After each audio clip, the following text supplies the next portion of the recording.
Oh, hello. What's good, everybody? It is Thursday night, so it is time to get back into it. The crew review. We doing Daredevil episode 3. We born again, and I'm born again with the one, the only. The crew can fix it. What's up, fandom? Yo, what is good, everyone? Indeed, we can fix your boredom here on Thursday nights because Wilson Fisk goddamn can't. If he does it all the wrong ways. But who does it the right way is the one, the only Dark Devil. How we doing tonight, AK? I am here, man. I am here. I am in my feels. I feel like the soul of the city has been accosted, and I got beef. We got some things to talk about. It is on tonight. Daredevil Born Again, episode 3, The Hollow of His Hand. And okay, let me just say right out the bat, like, I hated how they started this episode. Like, how are you going to end the last episode on that amazing cliffhanger and then not even speak on it? Like, not only at the beginning of the episode, but not at all. Like, what is that about, fandom? I was not having it at the very beginning. You gotta do it. And that pretty much sets this tone for this damn episode, man. You gotta. Ridiculous. We didn't know if these cops were dead. We didn't know if they were in the hospital. We didn't know if Matt was gonna have to hide some bodies. I think we got at least like an answer on one of them. I told y'all they was gonna be all right. I'm not sure about the second one, but I know the first one is like alive. I'm not sure about if they confirmed the second one was. I'm sure they are. The way how he like lifted one up and slammed him to the door, looked like he snapped his damn neck. I was like, you sure you good? No.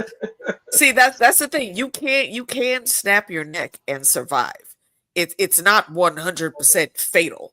So I think Matt is very much attuned in where you need to hit somebody in the body to shut them down, but not kill them. So yeah, that's why I said I think that they were knocked out and looking hurt, but I think they would be okay, and they were.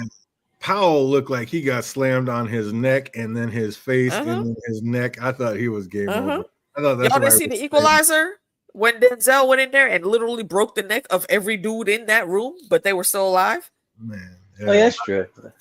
I guess, but yeah, I thought that was curtains for that cat. I thought that's why Matt was screaming so loud. Like, I didn't want to do it. You made me do this. What's up, Jake? You slipping? You haven't seen the good one? Oh man, you got to get on it. This is a thing.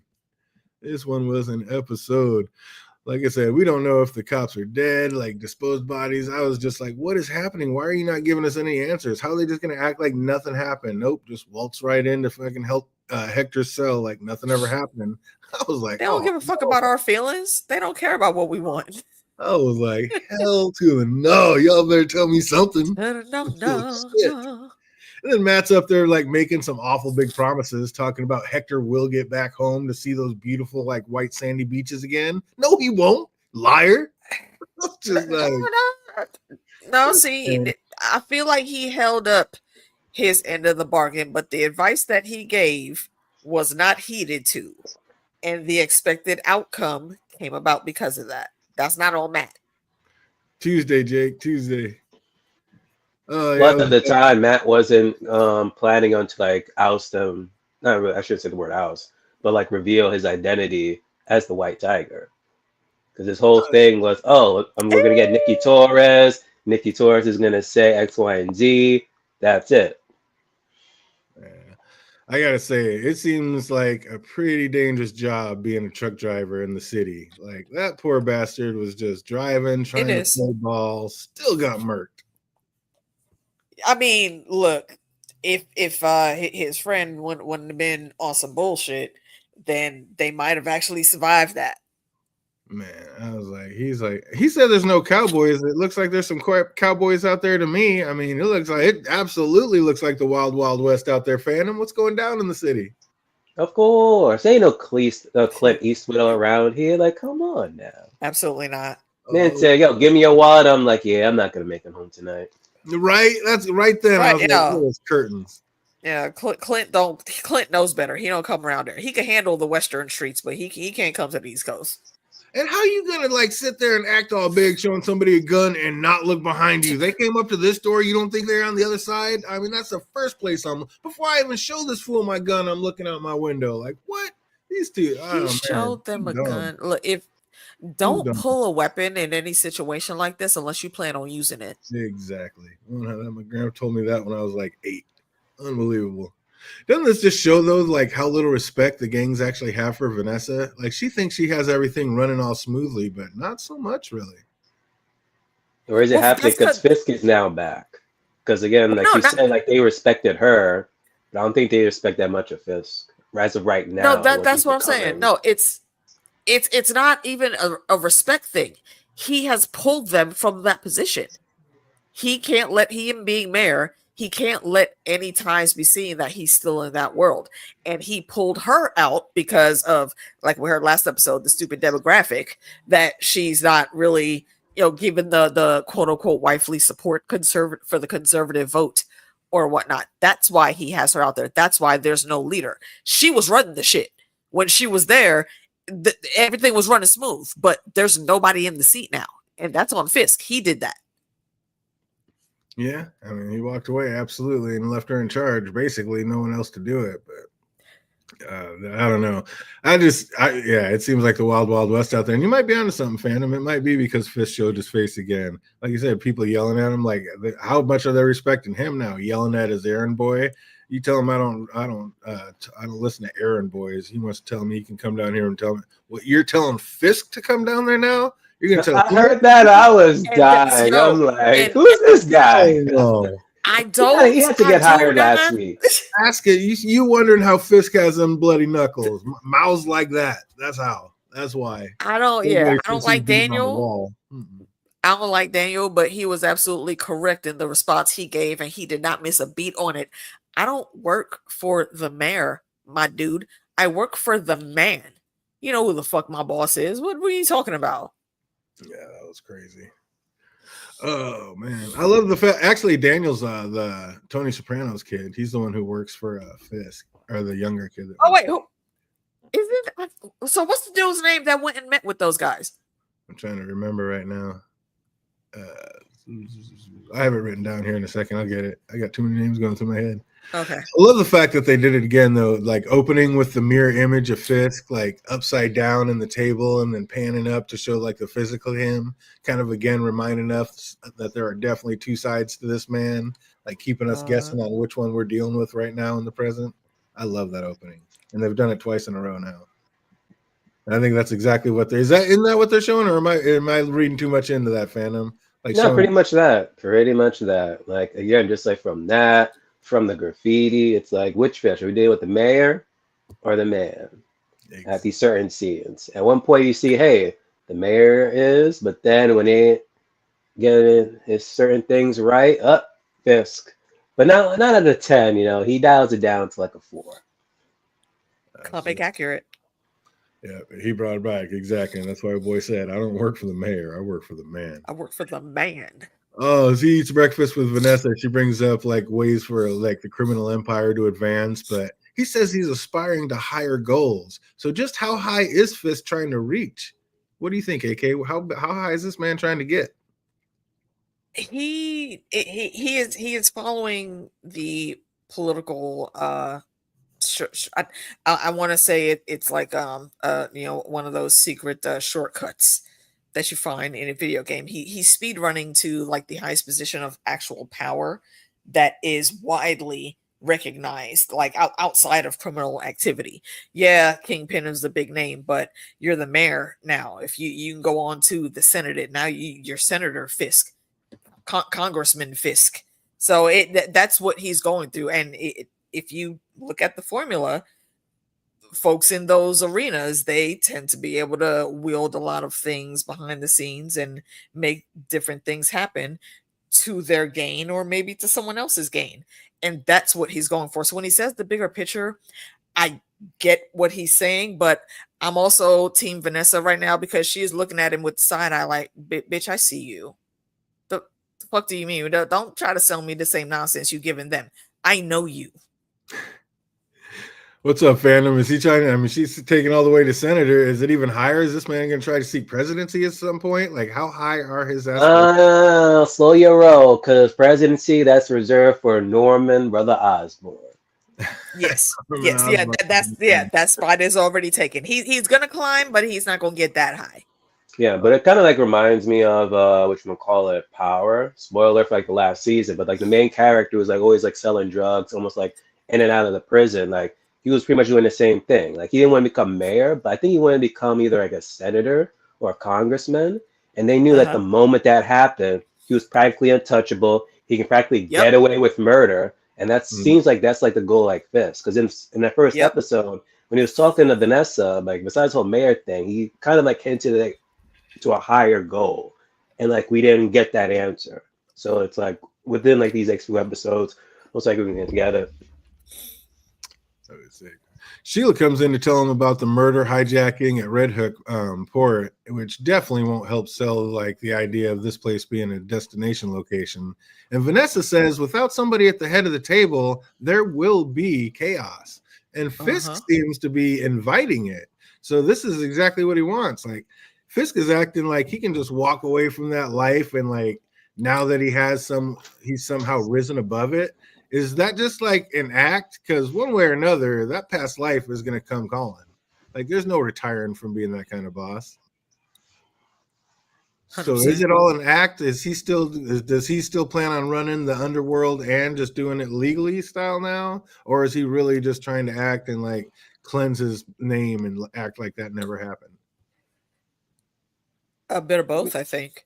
Yeah, because Kavitz was always kind of like that. He loves like the chaos. Yeah. So really is not much of a easier. Change, really. Yeah. Yeah, it makes it easier for him to move in the shadows and do what he wants to do.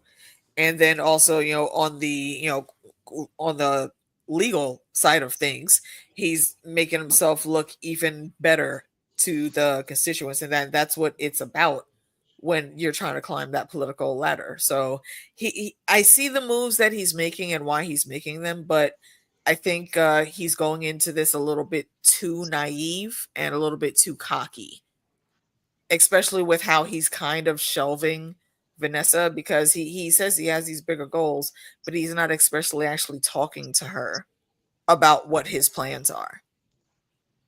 Well, she says he's shutting her out because of Adam. What do you think? Do you think it's because of that, or is it just who is Adam again? The one she cheated on him. Yeah. Yeah, that's right. Yeah. The dude. Oh, you might have cut out before. Yeah. We already saw. Like, it sounds like Vanessa be getting her freaky deaky on. Sounds like she is. I mean, look, homie was locked up, bro. Can you blame her? Yeah. You think he wouldn't have been doing the same shit? I mean, yeah. I mean, and if that's the thing, that's the thing. But hey, do what you got to do. But the way she just sat down and she's like, relationships between management and workforce have never been more robust. It's like, I know what she's saying. Oh my gosh, DJ. But and also in all fairness though, he did disappear. Like you literally just rolled out and ghosted her. Well, what the fuck was she supposed to think? She has needs. And sometimes, being the queen pin is stressful. Oh, we then see Matt washing his hands with his knuckles every bit as bloodied and bruised as fists were, showing that they are very much one and the same man. Basically just two sides of the same coin. And in walks Officer Powell. So at least now we know that the cops didn't die. And Powell tries to intimidate Matt, but he has no chance. Like, Matt is light years smarter than this cat, already showing as much that he's more adept at handling himself. So what's this man? How are you intimidating anybody? Just step aside. I just love that interaction. He's like, "Oh, you don't need glasses in here," good. And he was like, "Wait, what? Wait, who's in here?" Like, That was his little test to try to see if Matt was faking, and Matt already peeped game and caught him with the okie doke, like Uno reverse, bitch. Yeah, the hell are you talking about? You try to threaten this man with saying like you about to go tell on him. You talking to a lawyer. First of all, this man just whooped you and your boy's ass like it wasn't nothing. He took all of those hits that y'all gave him and he stood back up and then fucked y'all up. You got to wear that L now. That's 2 L's you got to take right there. And now you sitting in here thinking that you're going to play him in the law game. He's a fucking lawyer.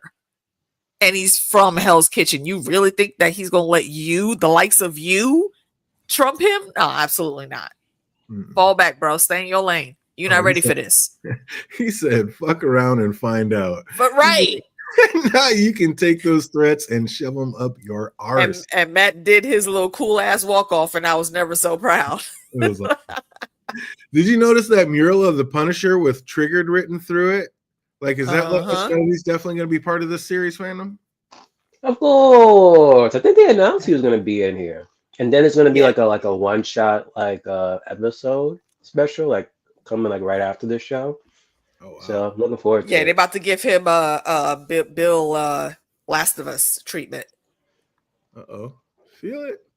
Cherry has Nikki in a safe house, and like, how must that feel, being a retired cop and having to go procure some drugs to keep this junkie straight enough to be able to stand or get onto the stand? He's a seasoned NYPD vet. He know the score. That wasn't nothing for him to do. He said that was no big deal. He's like, that's like, bro, it was Tuesday. During the trial, an officer leans towards another and says Torres cannot testify. And we see he also has like a Punisher tat on his neck. So are these Punishers like disciples or just dirty cops that hijacked his logo? Yeah, that's pretty much that. Like dirty cops, just like, hijacked his logo. And I know when Frank comes back, he's going to be pissed off as fuck. He's like, who y'all think y'all are down in my skull doing all this injustice crap? Buddy, and when we get to talking about the end of this episode, I have thoughts, but I will hold them until then. Oh, feel it. Gotta say, though, that was some smooth ass shit, the way Cherry made it look like he was putting Nikki in the back of his van so he could actually get away clean with that other guy. Fuck. That was nice. That was nice. It's very Samuel L. Jackson in SWAT. Right? And then right on time, Nikki makes it into the courtroom, and Matt thinks all is well with the, case. But no, that is until Nikki turns into lies to the whole court about being on the platform that night and completely throwing Matt's whole case under the bus. Did you see that coming at all, Phantom? The moment Sherry gave him drugs, I was like, okay, I kind of know what kind of informant you were. You're going to be shaky as hell. You're not going to help us out during that court case. And plus, it would have been way too simple. We need more stakes in this court case. So I knew it for a fact at the moment he went on the stand, it was not going to help us out. Were you already seeing that coming then too, AK? No way this kid just absolutely makes Matt's case. I had no doubt in Cherry's skills. I absolutely knew he was going to get him there. And as soon as he sat down, though, I knew he was going to brick on that. I mean, he didn't want to come forward in the first place. It literally took him almost having to be killed, unalived, so to speak, for him to actually say, okay, yeah, I'm gonna go to the safe house and help y'all do the thing and blah, blah, blah. And I think the thing that Matt could have done to completely squash that was to not roam about in that area in between the stand and the tables, but stand right in front of him. So the only thing he is looking at is Matt. If he turns one way, he sees the jury. If he turns the other way, he sees the judge. But the galley was half full of cops. Oh yeah. So that is as silent as it was. They were screaming pretty loudly, "Bitch, we will kill you." Oh, think twice. Before that, literally, yeah. A couple days ago, they were getting ready to kill him. Right? So exactly. So there's a chance, if he did snitch, he had to go into witness protection. 100%. Yeah, and he'd have to make it out of the courthouse for that to happen. So I was not surprised at all. Had his view been obstructed and he didn't have to look at all of those ridiculous gazes, who I think is bullshit so much for all of them, because this was unrefutable proof that their boys were dirty and they were still happy as fuck to tell this man to no, I was actually at home. I don't know what you're talking about. I was enjoying my TV dinner, watching the nighttime rerun of Bewitched. I don't know why you thought I was on here. I didn't see nothing. Yeah, I don't know. Matt, what are you expecting? Matt, I feel like Matt was a little too naive on that. Yeah. It's like, dude, this is a junkie, especially one who knows exactly just how corrupt these cops are. They're already whooping his ass out there in the middle of something. He already knows what they're willing to do. He had to know if Nikki testified, he was a dead man. And Nikki knew that. So what do you expect him to do? I mean, come on, Matt. That's just crazy. And out in them streets, Fisk's right hand is handling the debacle of the Red Hook hijacking. He tells Luca that he owes Victor 1.8 for the job gone wrong. And Luca was like, I don't take orders from Mayor's errand boy. I was like, wait a minute. And then Buck, that's his name, Buck. He replied like, I don't work for the mayor, I work for the man, letting us all know that nothing has changed with Fisk. He is still every bit the gangster that Is that really his name, Buck? Yeah. Wow. You know why? Nuck if you buck. Hey. Right? You know, see that's not what I was thinking of. I was thinking of Kill Bill. Kill Bill and the Pussy Wagon. Remember, dude? Oh yeah, I remember. That was insane what they were doing to people in the coma. Oh my god. Yeah, see, I wouldn't go into that. I knew as soon as I said the name that it would click. Jake said he's not a big fan of the Punisher. Slammin wasn't a big fan that they turned him into a murderer. I haven't seen the second half of the last season yet, but yeah, it sounds like it doesn't end well for him, and I guess that's why he's in jail. I would guess. And Yeah. The witness murderer in what sense? Because then he always kill. Like, what do you mean? But he always killed bad guys that had it coming. I don't know. I haven't seen the end, but I'm assuming that he ends up killing. Yeah, but he always kills bad guys, though. Right. Yeah, that's his MO. He does not go after anyone that does not actually deserve it, or at least he's like Dexter. He will go and do his research and make sure he's not gonna. He's just not out here shooting people all willy nilly. I haven't seen the end of the like I said, the second half of the. Oh, you didn't watch the Netflix Punisher? No. Okay. Got you. All right. So that's why I'm like, I don't know. He must be saying something happens at the end that turned him into a murderer, and maybe that's why he's in jail. Because I figure that's where he's at. He's in jail right now. If I remember correctly, it was a frame job. Oh, okay. Yeah, I don't know. I have to ask him. But yeah, Slammin wasn't not a fan of it. He hates the Netflix Punisher, the way that what they did to him. Oh wow, he is the only person I've ever heard of good. in my circles. Everybody else I know loves it, myself included. From what I saw, I liked. So yeah, I definitely need to finish it. But Matt and company tried to think of how to salvage this case after Nikki turns cloak, and they are out of options. Like, they're gonna have to pull Hector on the stand and basically just hope for a sympathy plea. Like, that's a gutsy move, putting your hope in the people's of New York's sympathy. Yeah. I was like, come on, man, you got no shot. Good thing they've already had. I think you're misjudging my fellow New Yorkers on that. I think you're misjudged. No, we are always about our people. Feel it. Well, we actually see that because in the end it does turn out that way. So I guess so. But good thing they've already had like therapy, because Vanessa and Fisk are going at it. Like, these two, she, like I said earlier, she thinks that he's leaving her out in the cold for punishment for Adam, but he's adamant it's not about that. So what do you think, fandom? Is he purposely leaving her out, or for what she did, or is it something else? The Fisk? Yeah, because I think he's just trying to cut a line right down the middle, and he's just trying to keep the criminal and uncriminal completely separate. I don't think it's so much to punish her, but maybe there is a little bit of that like underlying. What do you think?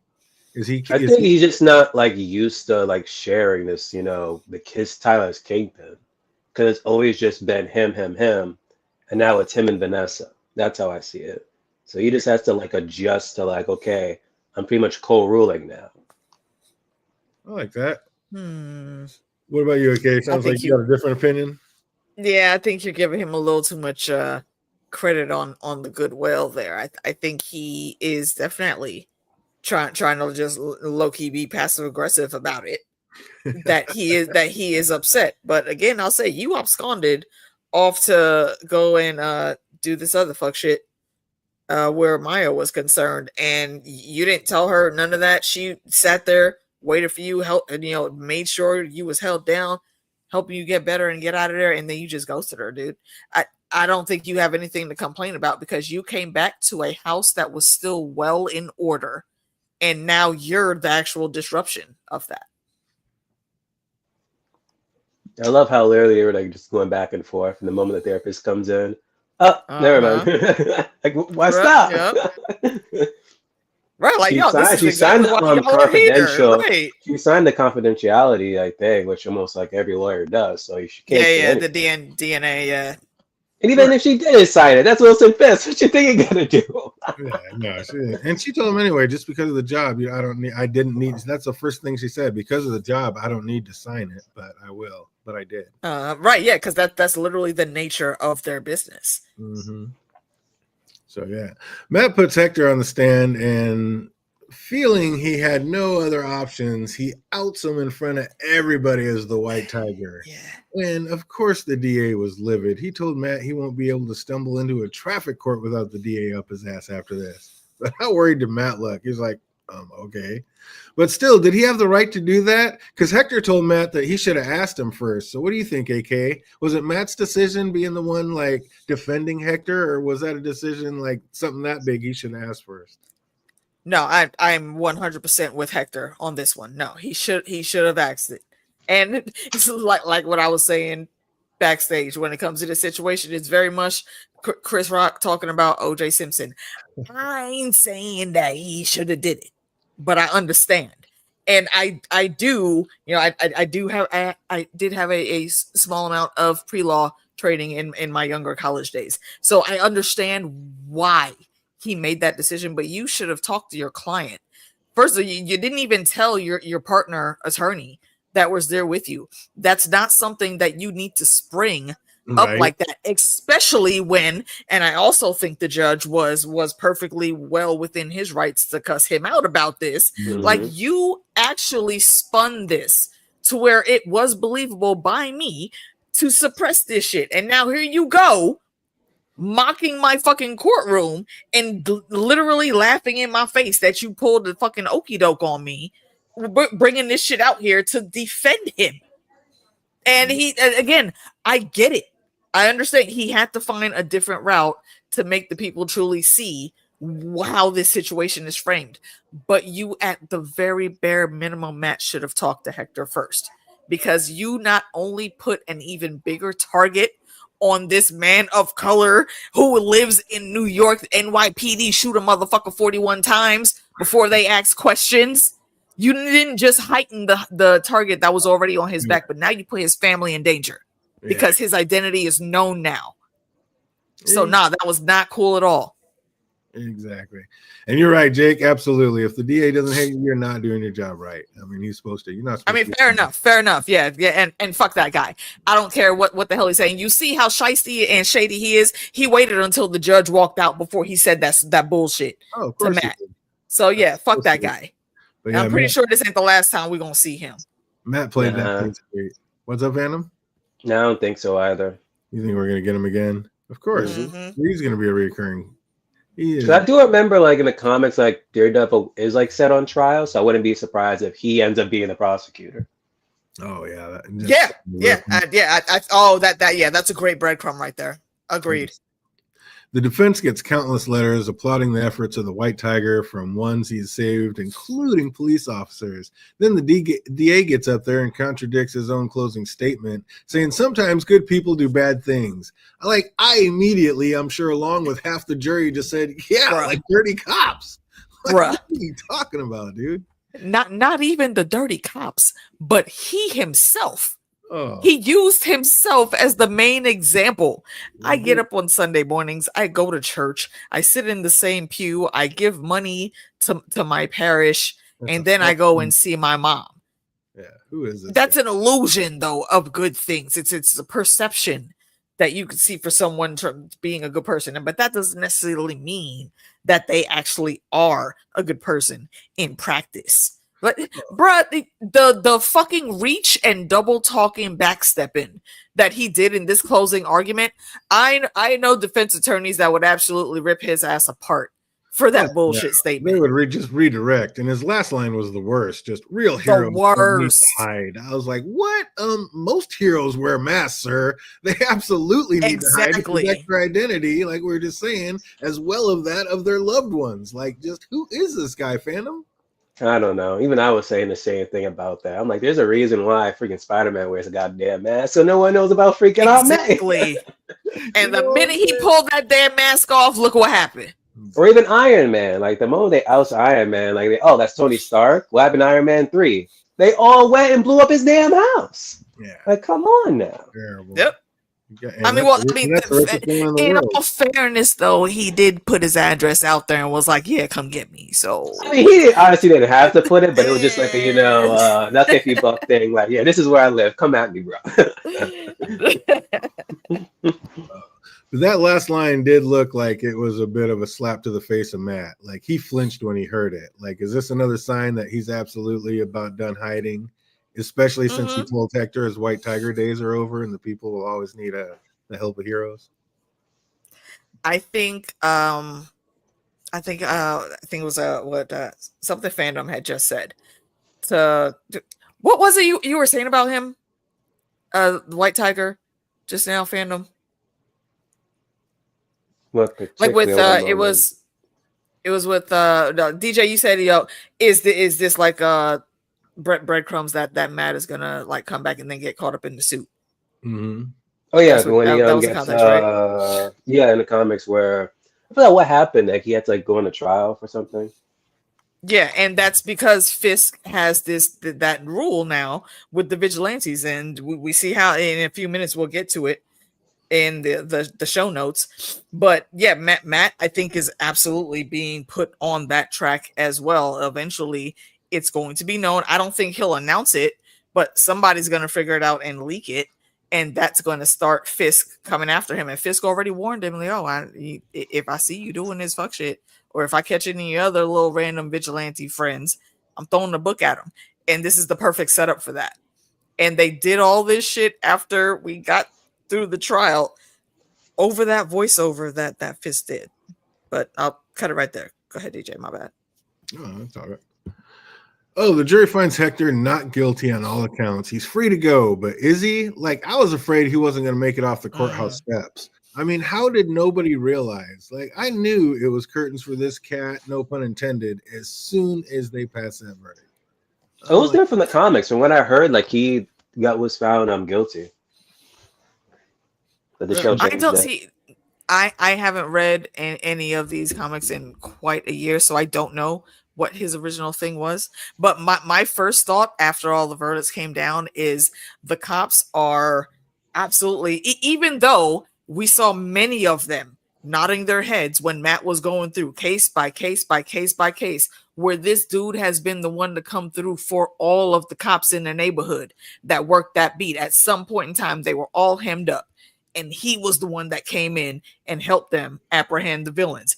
And it's in the police report, clear proof that it's there. But they're all in here mad that he won also. So it's absurd. I thought they for sure would have gotten him either at the courthouse before he even left, or if it was the cops, they were going to go after his family versus going after him, because seeing his family hurt would hurt him more. But that's not what happened here, and I think we're about to get to that part. DJ. Oh yeah, Fisk is not happy. Like, this doesn't bode well for his little anti-vigilante stance at all. He tells Daniel he wants to talk to his media friend, and Sheila piped in real quick, like, "Hey, we have friends in real media outlets, but Fisk wanted BB. How come, Phantom?" Because she's fine as hell. Or he's feeling guilty that he killed the uncle. No, you think it's about guilt? No, that's a joke though. Both jokes. I was about to say I was about to give you like 50 points on that one. But like what Daniel said, it's like it's the media right now, and that's what's pretty much gonna like help Fisk right now. That's and it's not just it's not just the media, because New York Times, those are like big time media things that a lot of folks don't pay too much attention to anymore. It's the independent writers that are out there in the streets down in the nitty-gritty that get it. So I get why he called her in. That was a more powerful impact to the people. But he is very much contradicting what he said he was going to be for, though. If you're for the cops and this veteran that has never had any type of criminal activities and has helped all of the cops in this situation, he did shit because, like he said, it was the right thing to do. But now we have all this coming up. Yeah, that's where I was at. I was just like, was it because I was like, was it because he knew what he was getting ready to do and he didn't want mainstream media to be able to track it back to him? Exactly. being guilty, or was it like you're saying, just this was a message to get straight to the real people on the street, loud and clear? Vigilantes That's it. will not be tolerated. Yeah, And it even has more, nothing to do with guilt. He's not guilty about Ben at all. oh no, he has no guilt. And then even more Mhm. so, like this was basically somewhat of a personal message from Fist to Daredevil. Yes, exactly. Mhm. And he knew that's how it would be perceived. And Matt also was going to see, oh, this motherfucker over here talking to me, trying to threaten me again. Okay, bet. Yeah, Fisk is absolutely twisting the narrative. He wants to get New Yorkers to like quit looking at vigilantes like heroes and start seeing them as the villains. And then, of Yeah, course, it's not cool. go ahead. I'm sorry. No, it's not. I don't remember what the man's name was, but just before they came in, before Matt did his rebuttal, and he pulled out the mask, the older Hispanic man that they had done that street interview with. And I'm thinking that BB is the one that's doing all these street interviews. Yeah, Since it we is. never It's hear common that, but we sense. know she's in there. Okay. Yeah. I think I may have missed that part before, but yeah, okay, cool. I think everything that he said is what really set the tone for what the outcome was going to be, because he was 100% correct in his assessment. And this is why I always say, New Yorkers, we are always down for us, for our people. He said, look, I don't think the man's going to get a fair trial. He's a man of Latino descent, and they really just don't be fucking with us brown and black people like that. And if this is up against cops, he's not going to get a fair trial. And if he did the shit, then yeah, okay, then he got to go to jail for that. But I don't think they're going to actually let the court and the evidence work the way it's supposed to, because they're already biased against him. Yeah, he said, and that right there said everything to a T. You got the evidence, get the evidence and put him to jail. But if not, yep. But I don't think he's going to get it exactly. But of course, like Matt tells him not to. And of course, Hector totally ignores Matt's warning to never don the suit again. And big shocker. Immediately. I was like, okay, maybe it's going to be like an episode or two where he's forced to do it, kind of like how Matt was like forced to do something in episode 2. But no, it was immediately like right after. I'm like, wait, what? He didn't even make it past that damn night. I guarantee you it was that night that he was going out. They didn't even let it wait at all.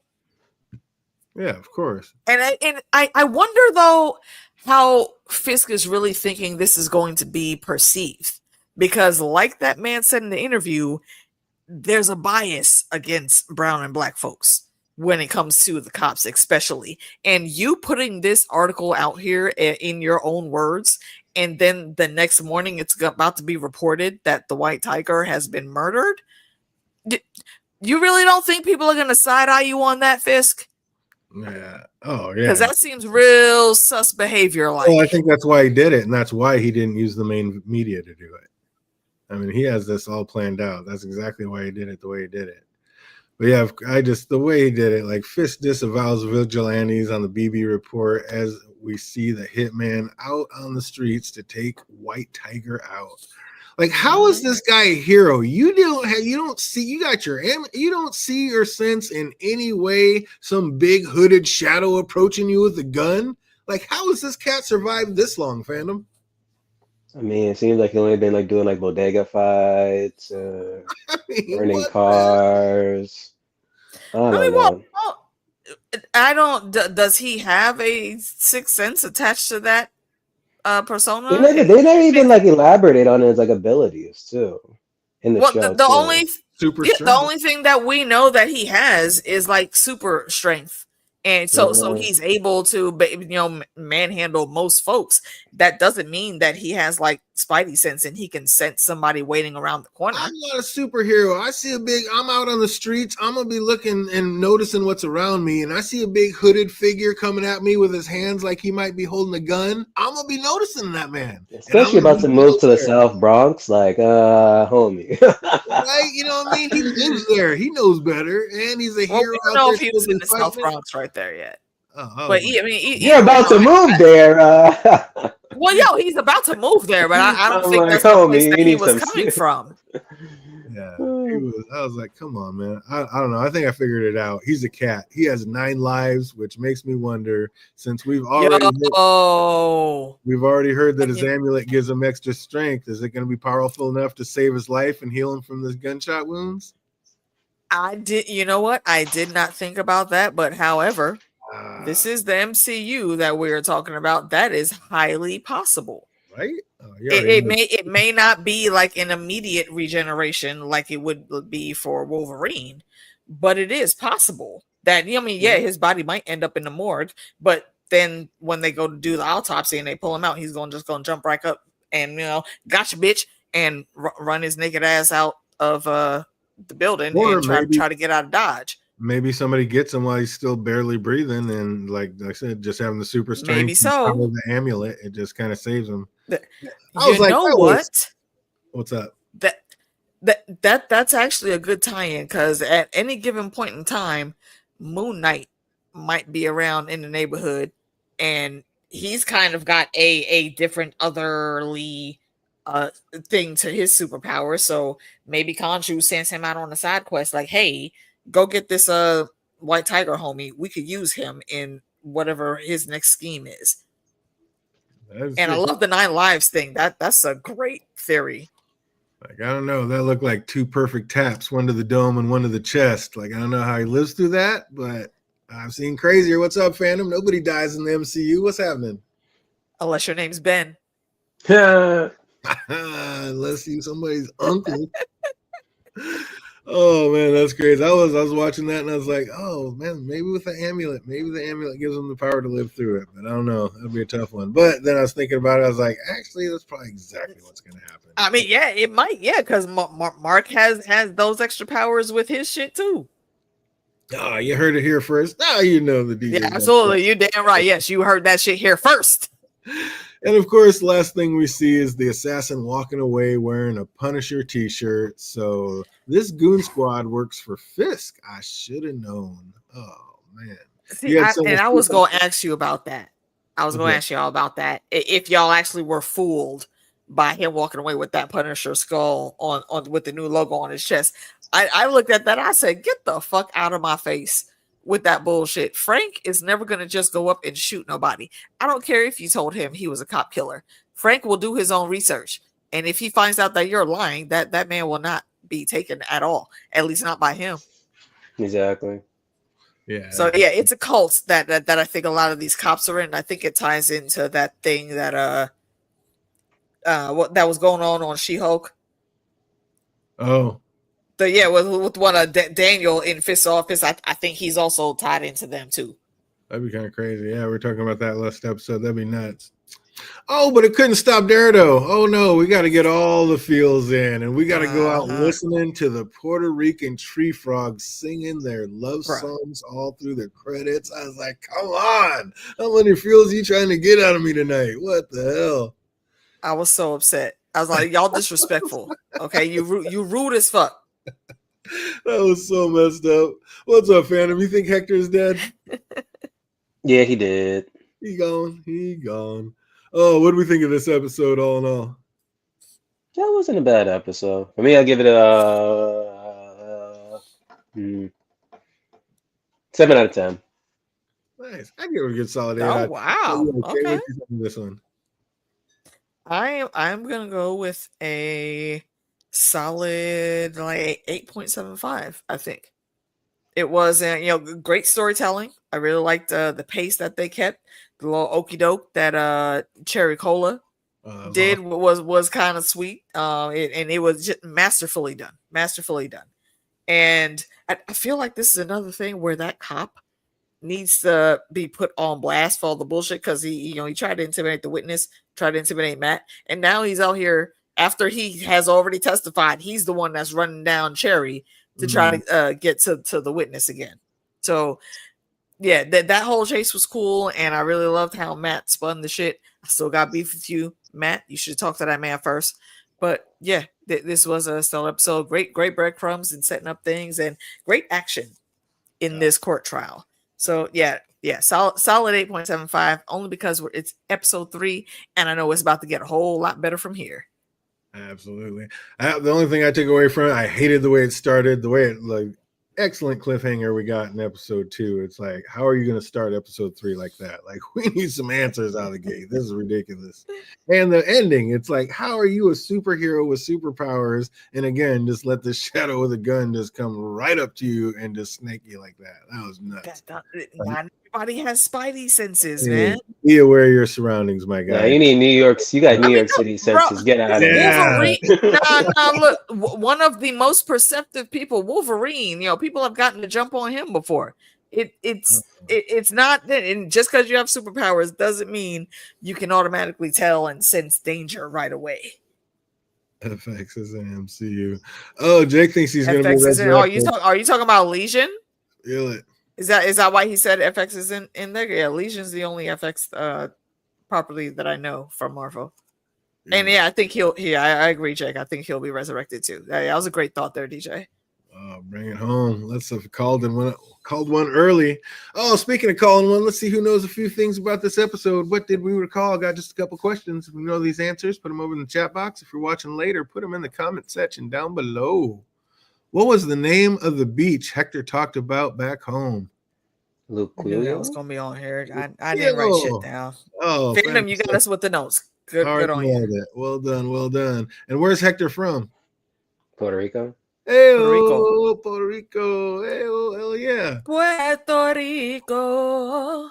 What did they call those singing tree frogs? Koki? Yeah, I forget. Kokies. There you go. Like little kokies. That was nice at the end that they had the frogs. That killed me. Yeah. That killed. I was just getting ready to fast forward and I started hearing it. I was like, no, they didn't. Right. Rude. Feige, y'all fucking rude, and you know that. Oh, that was so brutal. I had to sit there and listen for a minute. I was like, you bastards. Oh, what did Vanessa say was coming up for auction? The Bacon Freud's triptych. Listen, yeah. So some property. Yeah, I don't remember the name of it. Yeah, I think Phantom has it right. It's a painting. What color was it? Yellow. Yeah. I was thinking yellow. I didn't know what it was, if it was that though. I said one a whole bunch. I didn't say the other one at all. What were the last names of the two cops involved in this case? It wasn't Powell and Cooper. Is Kel R something with an R? Is it R? An R or an S? I think. I'm picturing the scene. Like I can almost see the name in the subtitles because I always watch with subtitles. Well, Phantom got the one that I said a bunch throughout this episode. Kel Russ something or other like that. Yeah, Kel was his first name. I'll give you that one. But we asked for the last names. What were the last names? I don't remember. Powell, and if you know the other half of that, put that in the comment section down below. What street was the platform on where the incident happened? 168. Well done. Yeah. Phantom said, I got this. Oh, AK, on what night did the incident happen? It was Tuesday. I don't know. Think of a holiday. No. Yeah, it wasn't Tuesday. Was it the Lunar New Year? We're gonna give it to her. It was New Year's Eve. New Year's Eve. Right.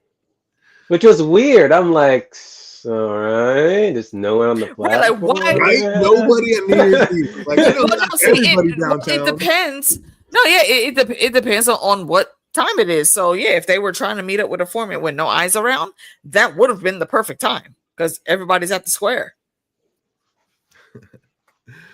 Oh, you already knew this one was coming. Let's end on the good one. What bottle would Matt and Foggy break out and drink when they won a legal case? Wasn't it Melvani's? Melvani's, hell yeah. I did not remember that. Looked up to see if that's a real bottle or not, but I was dying. I was like, oh, you already know that. He has to know that one's Do a review. Unless it's wait, is it whiskey or is it wine? It was whiskey. Okay. Oh yeah, definitely do a review on that. Really? Yeah, we gotta find one. Yeah, absolutely. DareDevil whiskey, hell yeah. Oh, we got one of those for the bonuses. Oh, speaking of bonus, we already said it a bunch, so it'd be easy now. What song was playing through the credits? What song was playing through the credits? Did I watch the credits? I don't think I did. The song that for credits. The moment I heard the frogs, I just turned it off. I'm like, I'm not doing this. yeah. I didn't listen to that. Now I can tell you what the song was for Invincible, which you're probably not going to make a question now. Oh, what song was playing through the credits? It was the Kokui Love Ballad. Oh, okay. Is that what it's called? Okay, and it's just the birds with barely any instrumental in the background. It was just the frogs singing. That was it. All right. That was the song. Oh, it was a beautiful song, like Hector said. But I'll never get to hear it again because Matt's a liar. Actually, no, he wasn't. He was telling the truth. No, he wasn't. He messed it up. Right. Look, he said, hey, you will be able to go see that again. And if he had not put the suit back on, like Matt told him not to, he would have been able to travel and go see it again. Ah, poor guy. So close. Honestly, even if he didn't put on that suit, I think they would have killed him. Those dirty. Oh, they were coming for him no matter what. They would have gone for him and his whole family. Yep. He was game over. Like to them, he's just a cop killer, just like Fish said. He was going to spin that narrative until it happened. So yeah, he had no shot. Once Matt outed him, that was game over. Even if Matt didn't out him, like if he got him out some other way, they were still coming. Right? Him. No, see, and I think one thing to remember in like the whole juxtaposition of it all is once Matt started going through all those cases of the cops saying that if White Tiger had not showed up to help, then they would have got and been totally unalived and whatnot. And I don't think it was the guy that said he can't, homeboy can't testify. It may have been him, but there was a cop that was sitting very close to him, and he was also saying, yeah, no, we can't let him come up and give any of this witness testimony. But when Matt ran down all those things that the White Tiger did, he was shaking his head like, yeah, absolutely, he is an ally, but you're still gunning for this dude and his family. Yeah, that's the major fucked up about the situation. Cop's dead, somebody's got to pay, and that's what Cherry said, like a machine has been turned on and it's not going to be turned off until somebody pays. So somebody had to pay. And that's just what it was. Oh, that's crazy. That's going to do it for us. So you guys got anything coming up this weekend or anything coming up soon? I think it's next week. Yeah, we are off for Friday on the. Oh yeah, I forgot. Yeah, you're doing a thing. Yeah, we're gonna. I think we pushed it back to Friday after, I believe. I don't remember exactly what it is we're doing, but go check out the Citadel of Trivia, and you'll be able to catch those streams.